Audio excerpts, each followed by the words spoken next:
Okay जी, बिस्मिल्लाहिर्रहमानिर्रहीम. We were discussing compilation of the Holy Quran. Okay जी, कौन previous lesson मुझे recap करके बताए हमने क्या पढ़ा?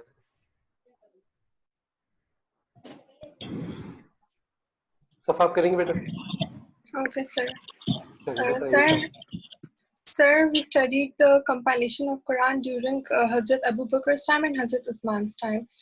During Hazrat Abu Bakr's time, We studied also compilation of Quran during Prophet sallallahu alaihi wasallam. Sir, we did it in I think the class before last class. Yeah, I mean that one.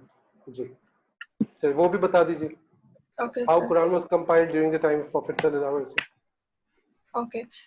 So it was compiled in three eras. First was of Prophet, peace be upon him. Quran was when any verse of Quran was revealed, so it was written on different things, either on parchments, date leaves, or bones, or different things, parchments, paper. So it was not secure in that way, and it was the need of that time to secure Quran. So Prophet, peace be upon him, asked people to whenever every verse was revealed, he used to ask people to write them, and the people were called scribes. He appointed 20 to 40 scribes to write Quran, and every verse was rechecked by him. They used to recite, and Prophet used to check it whether it's correct or not. Then another way was he used to offer these verses in prayer so that Muslims can memorize them. And were there any other ways in which Prophet encouraged preservation of Quran? Yes, sir, there were ways. Yes, Alina? Sir, to memorize Quran like Hufaz. Right. And anything else? Anybody? Everybody participate करें. जल्दी से शाबाश बताइए. Complete करें. Sir, excuse me. Ji. That during the era of Abu Bakr, including the battle of बेटा अभी हम उसकी बात नहीं करते. बेटा हम उसकी बात ही नहीं करते. बेटा look at the topic ना. Right now we are at the time of Prophet sallallahu alaihi wasallam. मैं उसकी बात कर रहा हूँ. पहले उसको complete करें. What were the other measures taken by the Prophet? Sir, can I add a point? Sure. Sir, in every Ramzan, he used to recite Quran with Hazrat Jibreel salam, and in his last Ramzan, he used to recite it twice with Hazrat Jibreel and Hazrat Zaid bin Sabit. ठीक है. And there was one more way the Prophet sallallahu alaihi wasallam encouraged the companions to learn and teach Quran. Okay, so learning and teaching Quran, memorizing it, writing it down, reading it namaz, and memorizing it to read it namaz, writing it down on different things. All these are the measures in order to preserve. So during the time of the Prophet sallallahu alaihi wasallam, Quran was compiled fully. अच्छा, आयशा नासिर कह रही है मुझे आवाज नहीं आ रही.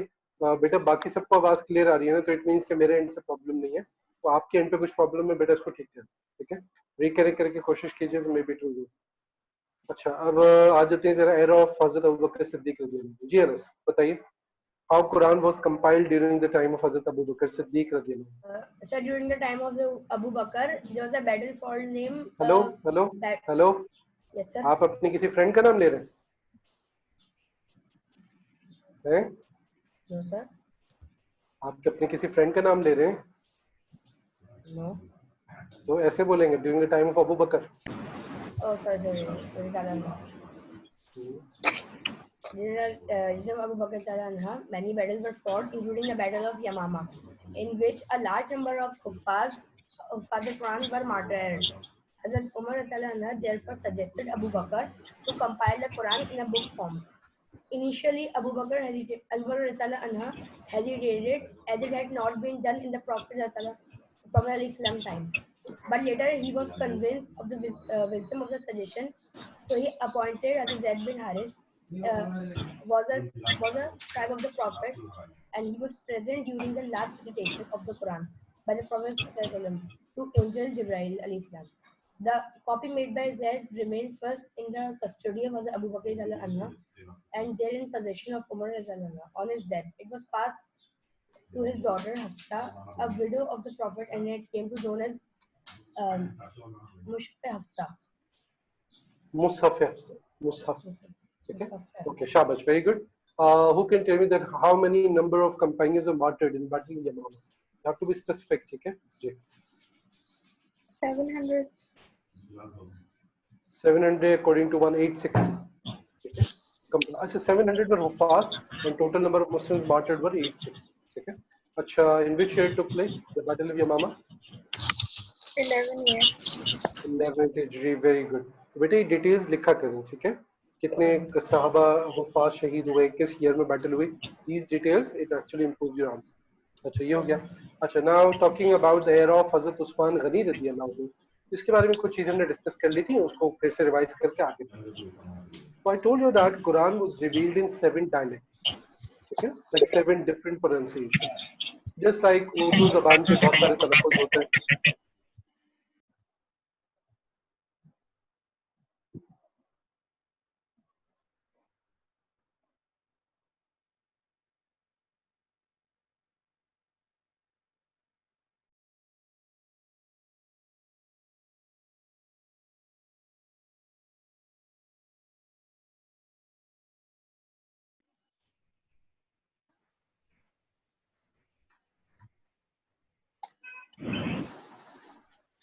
Sir, we cannot hear you.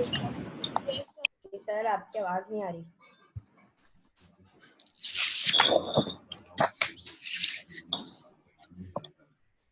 जी, आपको आवाज आ रही मेरी? Yes, sir. ठीक है.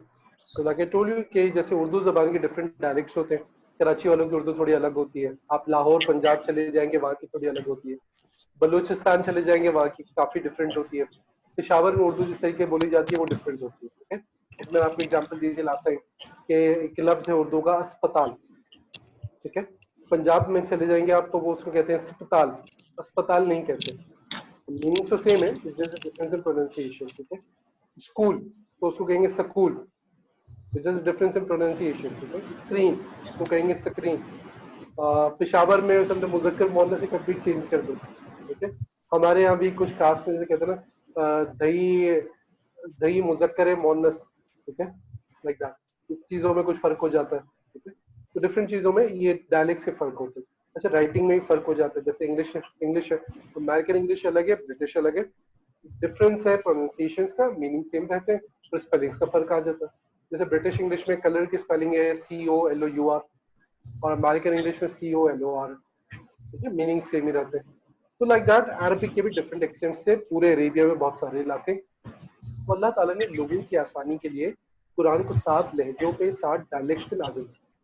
तो जिस भी रीजन के लोग आते थे तो प्रॉफिट सल्लल्लाहु अलैहि वसल्लम जो डायलेक्ट उनके लिए इजी होता था, आप अल्लाह के हुक्म से जानते थे, तो आप उनको उसी डायलेक्ट में सिखाएं ताकि उनके लिए सीखना easy. This is the miracle of profit सल्लल्लाहु अलैहि वसल्लम. ठीक है. कि आपको सारे डायलेक्ट्स अल्लाह के हुक्म से पता है और आप लोगों को उन्हीं के डायलेक्ट में कुरान सिखा देते. ठीक है.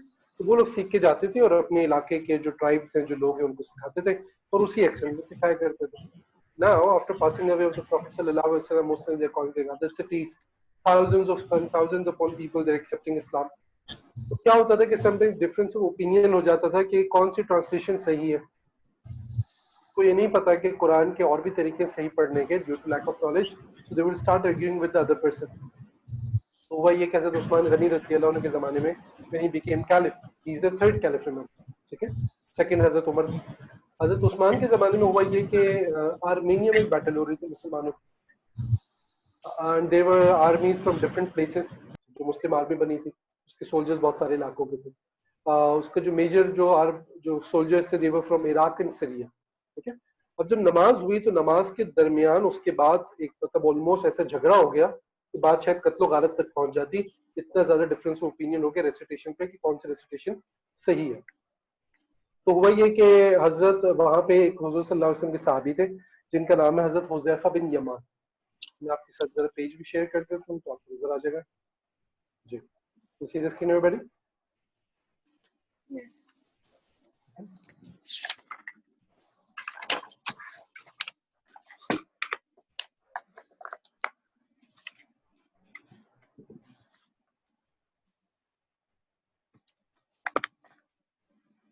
जी देखिए यहाँ पे लिखा है हजरत हुज़ैफा बिन यमान रजी अल्लाह अन्हु।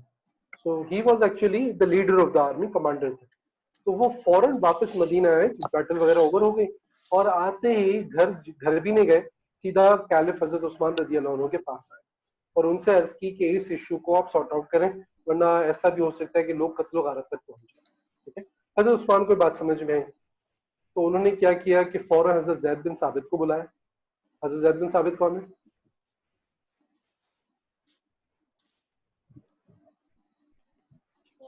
हाफिज थे ना जो मदीने में होते थे। लाउडली, आवाज बहुत कम आ रही है आपकी। जी भाई आपने लास्ट क्लास में पढ़ा एवरीबॉडी हु वाज हजरत जैद बिन साबित? सर वो हाफिज थे ना जो अरे बाबा मदीने देखिए में वहां होते पे थे, आपने, जिन्होंने कुरान लिखा भी था हजरत अबू बकर हजरत उस्मान के साथ। हाँ हजरत अबू बकर ने जिन्हें टास्क दिया था कंपाइलेशन ऑफ कुरान को, ठीक है, he was head of the committee जो पूरे कुरान को कंपाइल कर रहे थे, तो हजरत जैद बिन साबित। और जो स्क्राइब भी हुआ करते थे in Medina during the time of prophet सल्लल्लाहु अलैहि वसल्लम, हजरत उस्मान ने फिर से उन्हें बुलाया और उनसे कहा कि कुरान को आप कुरैश के तरीके पर लिखें और लोगों से भी कहें कि उसी के तरीके पर पढ़ें। तो अब हजरत जैद बिन साबित ने फिर से टास्क को लिया, फिर से कमेटी बनी और उन्होंने क्या किया, वो मुसहफ जो हजरत अबू बकर सिद्दीक के जमाने में बना लिया गया था, कंपाइल कर लिया गया था, उसी को फिर से लिया गया।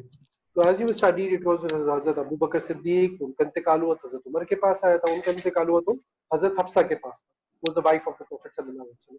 तो हजरत उस्मान ने हजरत हफ्सा से मुसहफ मंगवाया और उसी की कॉपीज बनाई कुरैश के तरीके, ठीक है, कुरैश जैसे लिखते थे, तो वो एक्चुअली कुरैश के तरीके पर ही लिखा गया, Quraysh which is the family of prophet सल्लल्लाहु अलैहि वसल्लम।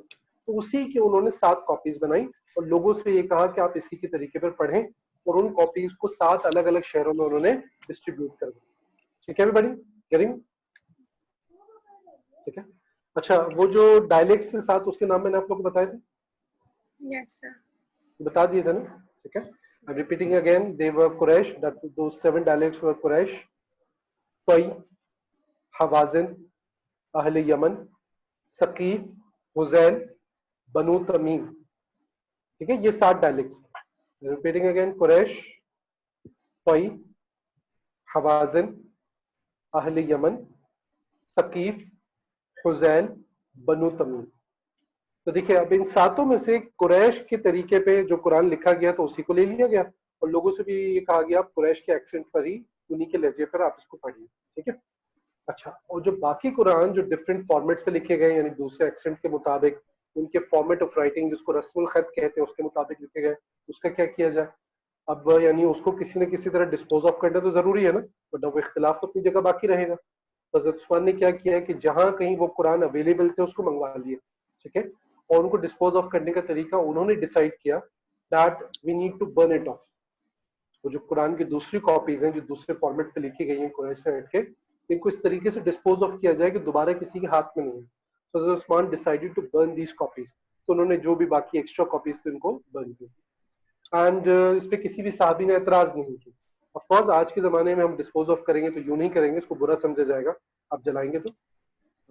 आपने ग्रीन बॉक्स देखे जो गलियों में लगे हुए होते हैं मुकद्दस और आपके लिए, जिसमें लोग पुराने कुरान वगैरह इस तरह की चीजें डाल जाते हैं, इस्लामिक स्टफ, देखें किसी ने? तो वो क्या करते हैं आपको पता है उस स्टफ का कैसे डिस्पोज ऑफ करते हैं? Do you know? No. वो क्या करते हैं कि उसको डिफरेंट बैग्स में डालते हैं, बोरियों वगैरह में, और समुद्र के नीचे डाल देते हैं, उसमें पत्थर वगैरह डालते हैं, समुद्र की तह में चले जाते हैं। तो वो क्या करते हैं कि दूर किसी जंगल में बड़े गड्ढे खोद के उसके अंदर डाल देते हैं और उसको फिर ऊपर से मिट्टी डाल देते हैं, जैसे दफनाना कहते हैं उसको, वो ताकि वहां पे कोई ऐसी जगह होती है जहाँ पे लोग चलते भी नहीं है, तो जमीन के अंदर वो चीजें दब जाती हैं वक्त के साथ साथ जो डिकम्पोज हो जाती है। हजरत उस्मान ने ये तरीके सजेस्ट चोज नहीं किया, he chose to burn off the copies. क्यों? ताकि वो कॉपीज दोबारा किसी के हाथ में नहीं हो। अगर आप समुद्र में भी डालेंगे तो समटाइम्स जो बहकर वापस आ जाती है साहिल समुद्र, ठीक है, वापस निकाली जा सकती है। जमीन में दफनाएंगे तो भी सम ऑफ द कॉपीज में remain protected, after hundreds of years someone can take it out. तो इस तरीके से कल को कोई क्लेम करेगा कि देखो कुरान के तो डिफरेंट वर्जन है, फिर से कोई फितना क्रिएट कर सकता है, कोई इंस्टिगेशन, कोई प्रॉब्लम क्रिएट हो सकती है, ठीक है, और जमाने में ऐसे लोग तो होते हैं। तो उन्होंने चोज किया एक ऐसा मेथड कि जिससे दोबारा उन कॉपीज को कोई अवेल नहीं कर सके, and that is to burn it off. तो बाकी साहबा ने भी इस पर एग्रीमेंट किया, किसी ने कोई इस पर एतराज नहीं किया। It means that everybody was in this decision. तो उन्होंने कुरान की कॉपीज को इस तरीके से डिस्पोज ऑफ किया। तो 7 कॉपीज उन्होंने मजीद बनवाई और इन जो उस जमाने में जो मुस्लिम कैपिटल्स थे वहां पे भिजवा दी। वो कौन से कैपिटल्स थे बेटा, जरा लिख लीजिए अपने पास। 7 copies were made and sent to the following cities. 7 copies were made and sent to the following cities. मैं चैट पे आपको लिख देता हूँ, ठीक है। Number 1 Mecca, number 2 Syria, number 3 Yemen, number 4 Bahrain, number 5 Basra, number 6 Kufa, and number 7 was Medina, which was the capital of Islamic Empire at that time. Sir फिर से रिपीट करें। बेटा चैट बॉक्स में मैंने लिख दिया, वहां से भी देखिए, मैं रिपीट भी कर देता हूँ। नंबर 1 मक्का, नंबर 2 सीरिया जिसे शाम कहते हैं, number 3 Yemen, number 4 Bahrain, number 5 Basra, number 6 Kufa, number 7 Medina, ठीक है जी। तो 7 कॉपीज उन्होंने बनवा के इस तरीके से डिफरेंट ये कैपिटल्स कॉपीज हैं जो भेजी थी ना जी, हाथ से लिखी हुई कॉपीज कुरान सर, की, उनको आपके साथ मेरे पास चैट में लिखा हुआ नहीं आया। मक्का, मदीना, सीरिया, बसरा और आपने क्या बोला? एक मिनट रुकिएगा बेटा। अच्छा ठीक है, एक मिनट मैं सेंड करता हूँ फिर से। आई थिंक वो प्राइवेटली किसी को शायद चला गया ना। नॉट अ प्रॉब्लम, अब आप शायद सबको मिल गया होगा, ठीक है जी। Mecca, Syria, Yemen, Bahrain, Basra, Kufa, Medina, ठीक है। सुनन अबी दाऊद की हदीस है, एज ए रेफरेंस आप लिख सकते हैं। This is mention in hadith of Sunan Abi Dawud, this is a book of hadith. तो इस तरीके से ये अच्छी कॉपीज क्यों बनाई गई, ताकि अब जिस किसी को भी कोई कॉपी बनानी है कुरान की तो इन्हीं को देख के बनाई जाए। तो यही हुआ, everybody was writing Quran in the format of Quraysh. जो कॉपीज बनाई गई इसी को देखकर बनाई गई ताकि ऑथेंटिसिटी बरकरार रहे और पढ़ा भी कुरैश के एक्सेंट पे जाए। और एवरीबडी तो देखिए हजरत उस्मान ने क्या किया। हजरत उस्मान के जमाने में एक तो कुरान को 1 बुक फॉर्म में जमा कर दिया। हजरत अबू बकर के जमाने में डिफरेंट बुकलेट्स थी सूरत की सूरत में, अब वो एक बुक फॉर्म में आ गया कंप्लीट, ठीक है। और फिर उसकी 7 कॉपीज बनाकर, तो ओवरऑल 7 कॉपीज जो एक मदीने में रही और 6 डिफरेंट रीजन में भिजवा दी गई। तो ये नहीं है कि कोई 7 अलग अलग कुरान है, नहीं, these are 7 copies of Quran on the dialect of Quraysh. Clear to everybody? Yes. अच्छा,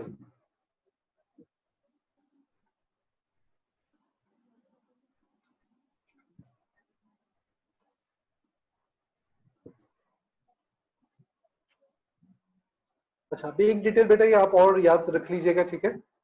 when Hazrat Zaid bin Sabit, he was appointed with this duty, you know, to compile Quran in 1 book form and in the format of Quran to make the copies.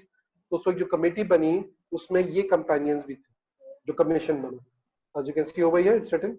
The other members of the commission included Hazrat Sayyid bin Alas, Hazrat Abdul Rahman bin Haris, and Hazrat Abdullah bin Zubair radiyallahu anhu.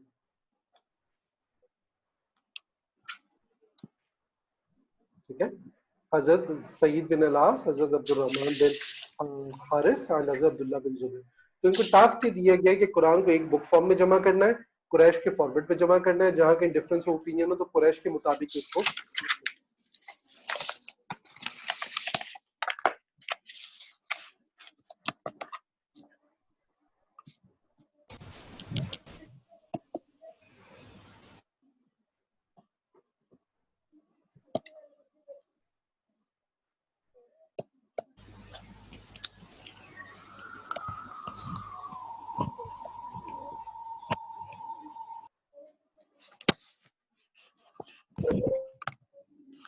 Okay, everybody, any questions? Okay, ठीक है। अच्छा तो भाई अब इसको एक चीज और बेटा इसको याद रखिएगा। देखिए हजरत अबू बकर सिद्दीक के जमाने में जो हमसे रिवीजन में रह गए वो ये कि जो कमीशन बनाया गया उनको जो टास्क दिए गए थे उसमें थे कि कुरान उन्हें जमा करना है, ठीक है। तो उसमें कुछ रूल्स रेगुलेशन, जो भी शख्स कुरान लेकर आएगा, बी इट वर्बल और be it written form, they need to present 2 witnesses. Okay? तो बेटा माइक म्यूट रखें अपना, उन्हें 2 विटनेसेस उसके ऊपर पेश करने पड़ेंगे। चलिए तो बेटा मैं पेजेस यहाँ पे आपके सामने फिर से जरा शेयर करता हूँ, आप उसमें रीडिंग कर लें, ठीक है? Make sure everything is clear जी। बेटा आप यहाँ से पढ़ेंगे ड्यूरिंग द कैलिफेट ऑफ हज़रत उस्मान, ठीक है?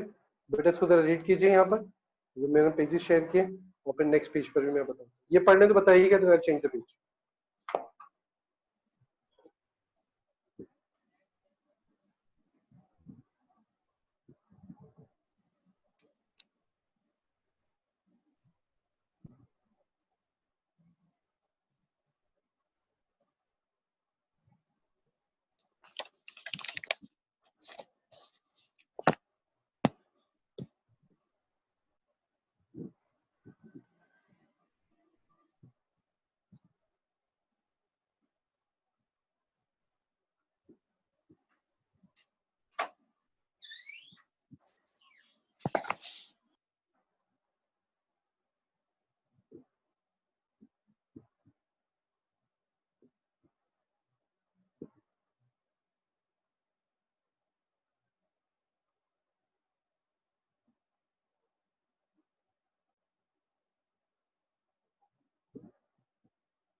Anshra Javed is present, right?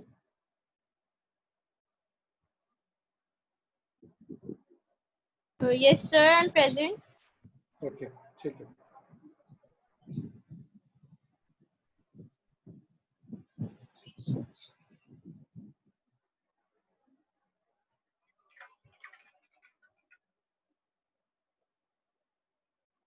चलिए आपकी अटेंडेंस हो गई, ग्रेट। बेटा पढ़ लिया पेज सबने? चलो चेंज इट। Yes, sir. ठीक है जी, ये भी पढ़ लीजिए जरा।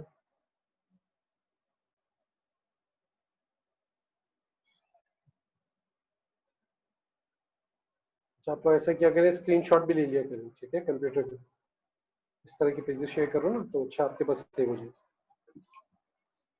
बल्कि मैं कोशिश करूंगा उसको, बल्कि फॉर श्योर मैं ऐसा करता भी हूँ, जब होमवर्क देता हूँ तो पोर्टल पे अटैच कर दीजिए पेज।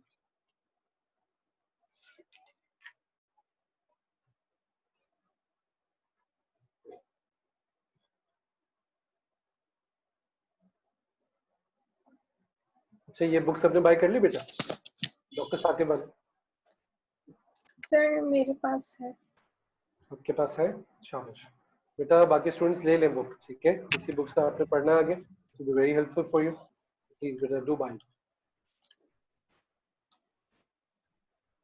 तो सबने कैमरे क्यों ऑफ कर लिया? अलीना भी गायब हो गई, देखे अंशरा भी गायब हो गई, आयशा ने तो कैमरा ऑन करना ही है। मोबाइल की बैटरी कम हो गई थी, इस वजह से चार्ज पे लगा हुआ है।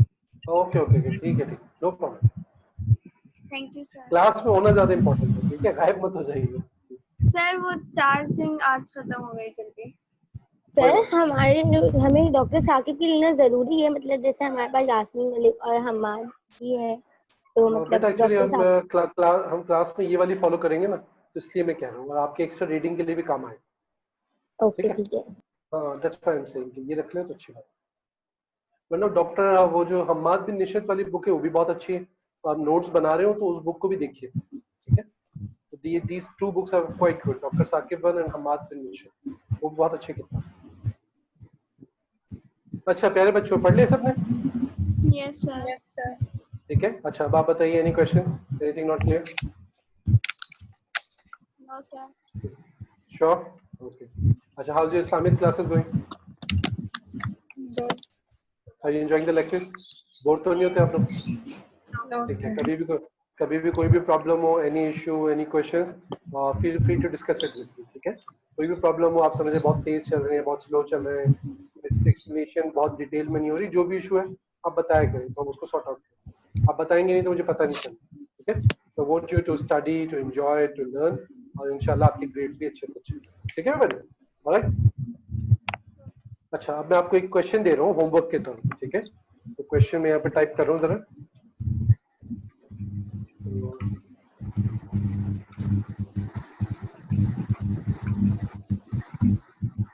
एक मिनट।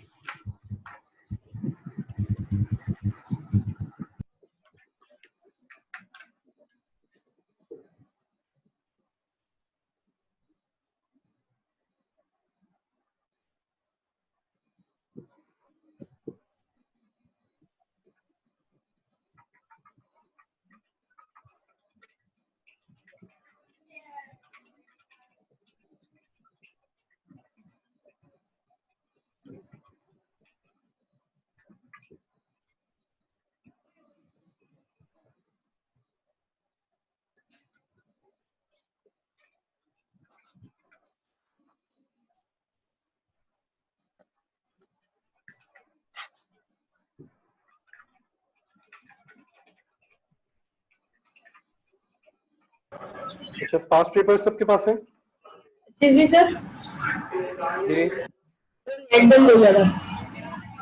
क्या कह रहे हैं? नेट बंद हो गया था। आपकी आवाज नहीं आ रही बेटा ठीक से मुझे।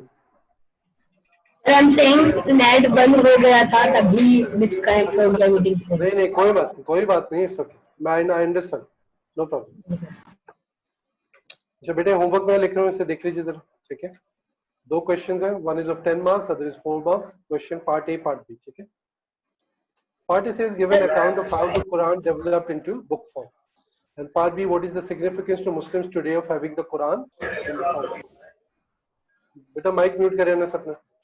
Sir can you resend question number 9 का पार्ट है, 9B जब वीडियोस को 9A को सेंड कर दे। जी मैंने फिर से कॉपी पेस्ट कर दिया। अच्छा, इसके रेफरेंस में बेटा मैं लिख रहा हूँ, it's from question 2A and B.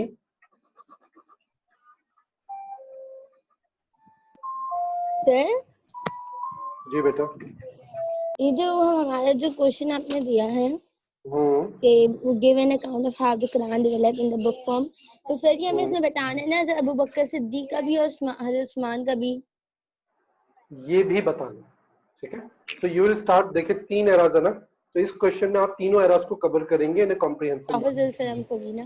जी जी बिल्कुल, क्योंकि देखिए क्वेश्चन जनरल है, just ask you give an account of how the Quran developed into book form, which means you start from the era of the Prophet sallallahu alaihi wasallam, then you will come to the era of Hazrat Abu Bakr and then Hazrat Usman. इसकी details को comprehensive manner में 2.5 pages में लिखना है। कितने pages में? 2.5। Register के 2.5 pages. आपके स्कूल का जो रजिस्टर साइज होता है ना, बड़ी कॉपी जो होती है, उसके 2.5 पेजेस आपने लिखने हैं। ठीक है। तो बेटा अच्छे तरीके से, बहुत इंपॉर्टेंट क्वेश्चन है, इससे कंपल्सरी क्वेश्चन आता है चैप्टर 2 से, आप जानते हैं, बहुत अच्छे से तैयारी कीजिएगा। ठीक है। अच्छा बेटा, मैंने रेफरेंस लिख दिया है, this is from October November 10, paper 1, question 2A 2B। आपके पास पेपर्स हैं सबके पास? No sir. बेटा पास पेपर्स भी बाय कर लो। ठीक है। It will be helpful for you to you know get a good content. लेकिन उस कंटेंट को चेक जरूर करें, हमेशा करेक्ट नहीं होता, या उसकी जो लिमिट होती है वो हमेशा काफी नहीं होती। तो आंसर खुद अपनी नॉलेज से, जो मैंने क्लास में आपको सिखाया, वो नोट्स को यूज करके अच्छा सा आंसर बनाइए। Don't rely on past paper answer, sometimes mistake भी होती है, but it's good you know to go through it. इस तरीके से आपके पास्ट पेपर भी सॉल्व होते रहेंगे। तो मैं अक्सर यही किया करूंगा, आपको क्वेश्चंस पास्ट पेपर से ही दूंगा इस साल में। ठीक है। तो आपके पास होने चाहिए अच्छी बात, क्योंकि बेटा क्लास में ना समटाइम्स इतना टाइम भी नहीं होता कि हम पूरा क्वेश्चन बताएं, लंबे लंबे क्वेश्चंस होते हैं। तो राइट अवे आपको रेफरेंस बता दूंगा, क्वेश्चन एक्सप्लेन कर दूंगा, ये स्क्रीन पे दिखा दूंगा, तो आप राइट अवे देख सकते हैं। ठीक है। तो नॉट टू वरी। अच्छा एक चीज और आप जरा देखिएगा। अच्छा एक क्वेश्चन और आता है इसी के बारे में, तो क्वेश्चन ये होता है Give an account of how the Quran was compiled in the years following the Prophet's death. Again, give an account of how the Quran was compiled in the years following the Prophet's death. इसका answer कहाँ से शुरू होगा? हजरत Abu बकर। हजरत Abu बकर के era से। इसमें आपने ये नहीं लिखना कि प्रॉफिट के एरा में कुरान कैसे कंपाइल हुआ। अगर लिखना भी चाहे तो maximum 2 lines as an introduction, that's it, not more than that. आप शुरू करेंगे after passing away of the prophet सल्लल्लाहु अलैहि वसल्लम। That is here they are only asking about हजरत अबू बकर एरा एंड हजरत उमर। ठीक है, अच्छा, मैंने जो आपको होमवर्क में भी क्वेश्चन दिया, इसका जो पार्ट बी है, जरा देखिए। What is the significance to Muslims today of having the Quran in the form of a book? यानी इसकी क्या इंपॉर्टेंस, इसके क्या फायदे हैं कि कुरान आपके पास एक बुक फॉर्म में। जल्दी से कुछ इसके एडवांटेजेस बताइए मुझे क्विकली। सर हम देख के पढ़ सकते हैं, हमारा जब हम देख के पढ़ सकते हैं, इजी है हमारे लिए, डिफरेंट स्कैटर्ड जगहों पे वो नहीं। लर्न भी और कर सकते हैं हम। हाँ, लर्न भी कर सकते हैं। लर्न करना इजी होगा अगर एक जगह पर है। ठीक है, और आप इजीली कैरी कर सकते हैं। यस। ठीक है, पोर्टेबल है ना, पोर्टेबल हो जाएगा। ठीक है, अच्छा, हजरत उस्मान के जमाने जो कंपाइल किए गए थे, it was very big, like quite big. मैं भी आपको उसकी पिक्चर दिखाता हूँ।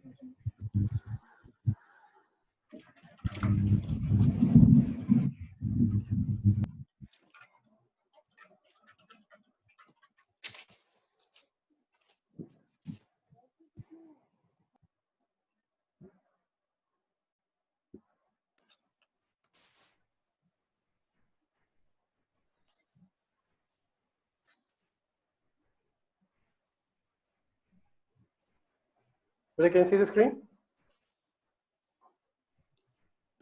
देख सकते हैं स्क्रीन बेटा, राइट हैंड पर? Yes sir.